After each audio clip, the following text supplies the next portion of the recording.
طیبا مبارکا فیہ الصلاۃ والسلام علی سید الانبیاء والمرسلین اعوذ باللہ من الشیطان الرجیم بسم اللہ الرحمن الرحیم باب ما یقول الرجل اذا لبس ثوبا جدیدا عن ابی محمد قال لبس عمر بن الخطاب رضی اللہ تعالیٰ عنہ ثوبا جدیدا فقال الحمد للہ الذی ما اواری به عورتی واتجمل به في حیاتی ثم قال سمعت رسول اللہ يقول من لبس ثوبا جديدا فقال الحمد لله الذي كساني ما والي به عورتي وتجمل به في حياتي ثم عمد الى الثوب الذي خلق او القى فتصدق به كان في الله وفي حفظ الله وفي ستر الله حيا وميتا قالها ثلاثا. باب ہے آدمی جب نیا کپڑا پہنے تو کیا کہے. آدمی جب نیا کپڑا پہنے تو کیا کہے. ابو امامہ روایت ہے کہ سیدنا عبداللہ بن عمر رضی اللہ تعالیٰ عنہ نے نیا کپڑا پہنا تو کہا شکر ہے اس اللہ کا جس نے مجھ کو پہنایا وہ جس سے میں اپنا سطر چھپاتا ہوں اور اپنی زندگی میں اسے زیب کرتا ہوں. پھر کہا میں نے سنا اللہ کے پاک پیغمبر صلی اللہ علیہ وسلم سے کہ آپ فرماتے تھے جو کوئی نیا کپڑا پہنے اور یوں کہے الحمدللہ الذی کسانی ما والی بھی وتجمل بھی حیاتی تو پھر پرانے کپڑے کو جو اس نے اتارا صدقہ کر دے تو اللہ تبارک و تعالیٰ کی حفاظت اور اس کی حمایت میں رہے گا زندگی میں اور مرنے کے بعد بھی. 3 بار یہ ارشاد فرمایا. سیدنا عبداللہ بن عمر رضی اللہ تعالیٰ سے روایت ہے کہ حضرت صلی اللہ علیہ وسلم حضرت عمر کو ایک سفید کرتا پہنے دیکھا تو فرمایا تیرا یہ کپڑا دھویا ہوا ہے یہ نیا ہے. تو انہوں نے کہا کہ جی یہ دھویا ہوا ہے. وہ آپ نے فرمایا البس جدیدہ و عشق حمیدہ و مت شدیدہ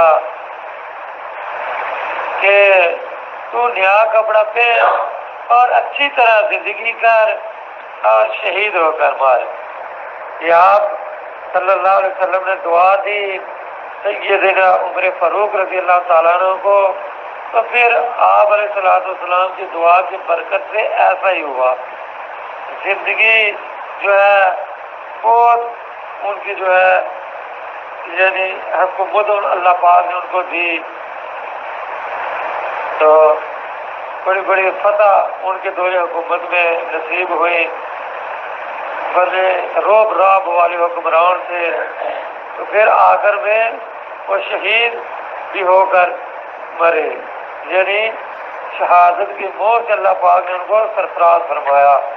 تو یعنی جب کوئی نیا کپڑا پہنے تو یہ دعا کرے الحمدللہ الذی کسانی ما والی بھی وتجمل بھی فی حیاتی. دوسرے کو جب نیا کپڑا پہنے دیکھے تو اس کے لیے دعا کرے کہ البس جدیدہ وعیش حمیدہ ومت شہیدہ. دوسروں کو یہ دعا دے آدمی. آگے ہے کہ جس طرح کپڑا یعنی کس طرح کا کپڑا جو ہے وہ پہننا منع ہے یعنی کس کپڑے سے منع کیا اللہ کے نبی نے. تو یہ طرح ابو ہریرہ رضی اللہ عنہ سے روایت ہے کہ حضرت صلی اللہ علیہ وسلم نے منع کیا 2 لباسوں سے.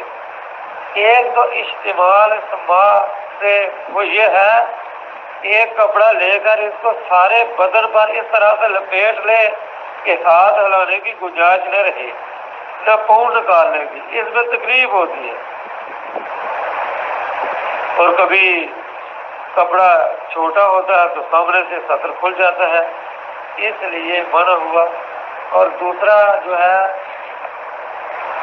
ایک کپڑے میں احتباء کرنے سے، یعنی گھوٹ مار کر بیٹھنے سے جب شرمگاہ اس کپڑے میں سے